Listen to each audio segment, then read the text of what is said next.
किस तरह दिल्ली और हरियाणा के लोगों को एक दूसरे के खिलाफ खड़ा करने की, दुश्मनी बनाने की साजिश रची गई। ये तक कह दिया गया कि हरियाणा के लोग दिल्ली के पानी में जहर मिला रहे हैं। इस तरह की नकारात्मक राजनीति से दिल्ली और पूरे एनसीआर को मुक्ति मिली है। अब हम एनसीआर के कायाकल्प का संकल्प लेकर चल रहे हैं और मुझे विश्वास है ये हम करके दिखाएंगे। साथियों, गुड गवर्नेंस भाजपा सरकारों की पहचान है।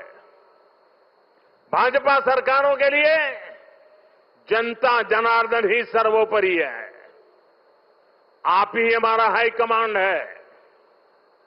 हमारी लगातार कोशिश रहती है कि जनता का जीवन आसान बनाए। यही हमारी नीतियों में दिखता है, हमारे निर्णयों में दिखता है।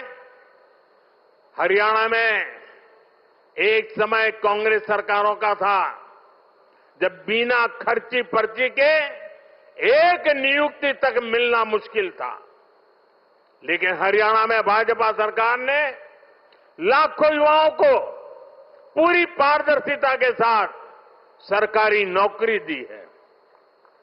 नायब श्री सैनी जी के नेतृत्व में ये सिलसिला लगातार चल रहा है।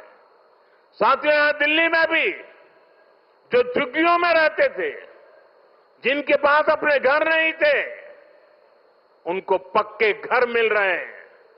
जहां बिजली, पानी, गैस कनेक्शन तक नहीं था, वहां ये सारी सुविधाएं पहुंचाई जा रही है। और अगर मैं देश की बात करूं तो बीते 11 सालों में रिकॉर्ड सड़कें देश में बनी है। हमारे रेलवे स्टेशनों का कायाकल्प हो रहा है। वंदे भारत जैसी आधुनिक ट्रेनें गर्व से भर देती है। छोटे छोटे शहरों में एयरपोर्ट बन रहे हैं। एनसीआर में ही देखिए कितने सारे एयरपोर्ट हो गए। अब हिंडन एयरपोर्ट से भी फ्लाइट कई शहरों को जाने लगी है। नोएडा में एयरपोर्ट भी बहुत जल्द बनकर तैयार होने वाला है। साथियों, ये तभी संभव हुआ है जब बीते दशक में देश ने पुराने तौर तरीकों को बदला है। देश को जिस स्तर का इंफ्रास्ट्रक्चर चाहिए था, जितनी तेजी से बनना चाहिए था, वो अतीत में नहीं हुआ।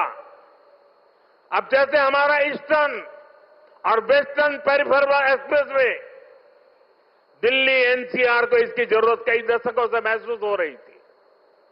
यूपीए सरकार के दौरान इसको लेकर फाइलें चलनी शुरू हुई, लेकिन काम तब शुरू हुआ जब आपने हमें सेवा करने का अवसर दिया।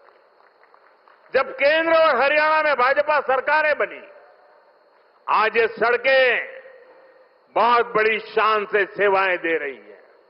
साथियों, विकास परियोजनाओं को लेकर उदासीनता का ये हाल सिर्फ दिल्ली एनसीआर का नहीं था, पूरे देश का था। एक तो पहले इंफ्रास्ट्रक्चर पर बजट ही बहुत कम था। जो प्रोजेक्ट सैंक्शन होते थे वो भी सालों साल तक पूरे नहीं होते थे। बीते 11 सालों में हमने इंफ्रास्ट्रक्चर का बजट 6 गुना से अधिक बढ़ा दिया है। अब योजनाओं को तेजी से पूरा करने पर जोर है। इसलिए आज द्वारका एक्सप्रेसवे जैसे प्रोजेक्ट तैयार हो रहे हैं। और भाइयों बहनों, ये जो इतना सारा पैसा लग रहा है, इससे सिर्फ सुविधाएं नहीं बन रही है, ये परियोजनाएं बहुत बड़ी संख्या में रोजगार भी बना रही है। जब इतना सारा कंस्ट्रक्शन होता है तो इसमें लेबर से लेकर इंजीनियर तक लाखों साथियों को काम मिलता है। जो कंस्ट्रक्शन मटेरियल यूज होता है उससे जुड़ी फैक्ट्रियों में, दुकानों में नौकरियां बढ़ती है। ट्रांसपोर्ट और लॉजिस्टिक्स में रोजगार बनते हैं। साथियों, लंबे समय तक जिन्होंने सरकारें चलाई है, उनके लिए जनता पर शासन करना ही सबसे बड़ा लक्ष्य था। हमारा प्रयास है जनता के जीवन से सरकार का दबाव और दखल दोनों समाप्त करें। पहले क्या स्थिति थी, इसका एक और उदाहरण मैं आपको देता हूं। दिल्ली में, ये सुनकर के आप चौंक जाएंगे, दिल्ली में हमारे जो स्वच्छता मित्र है, साफ सफाई के काम में जुटे साथी हैं, ये सभी दिल्ली में बहुत बड़ा दायित्व निभाते हैं। सुबह उठते ही पहले उनको थैंक यू करना चाहिए। लेकिन पहले की सरकारों ने इन्हें भी जैसे अपना गुलाम समझ रखा था। मैं इन छोटे छोटे मेरे सफाई में बंधुओं की बात कर रहा हूं। ये जो लोग सर पे संविधान रख करके नाचते हैं ना, वो संविधान को कैसे कुचलते थे, वे बाबा साहब की भावनाओं को कैसे दगा देते थे, मैं आज वो सच्चाई आपको बताने जा रहा। आप, मैं कहता हूं, सुनकर सन्न रह जाएंगे। मेरे सफाई कर्मी भाई बहन जो दिल्ली में काम करते हैं,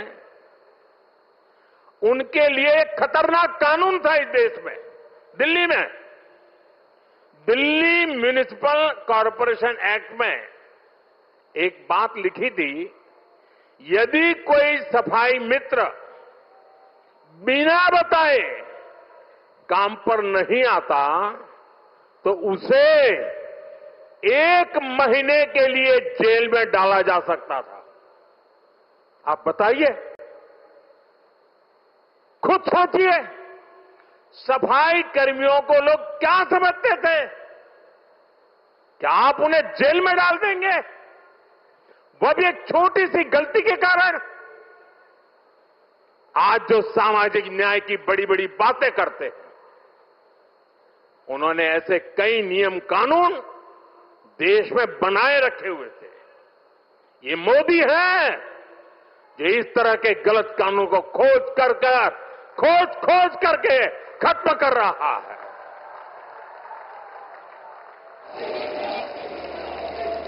हमारी सरकार है तो सैकड़ों कानूनों को समाप्त कर चुकी है और ये अभियान लगातार जारी है।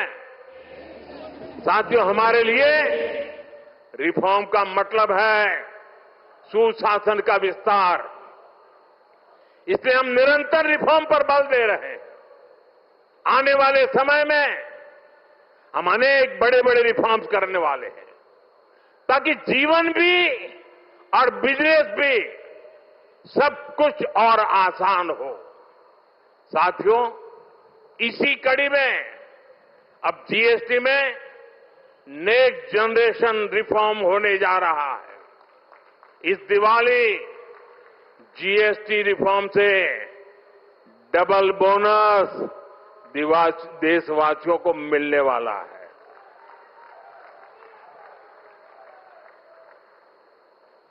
हमने इसका पूरा प्रारूप राज्यों को भेज दिया है। मैं आशा करता हूं कि सभी राज्य भारत सरकार के इस इनिशिएटिव को सहयोग करेंगे, जल्द से जल्द इस प्रक्रिया को पूरा करेंगे ताकि ये दिवाली और ज्यादा शानदार बन सके। हमारा प्रयास जीएसटी को और आसान बनाने और टैक्स दरों को रिवाइज करने का है।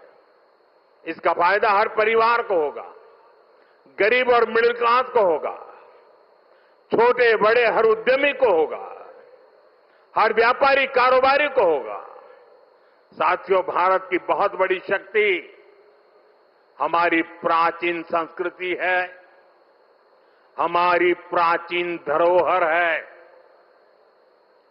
इस सांस्कृतिक धरोहर का एक जीवन दर्शन है, जीवंत दर्शन भी है। और इसी जीवन दर्शन में हमें चक्रधारी मोहन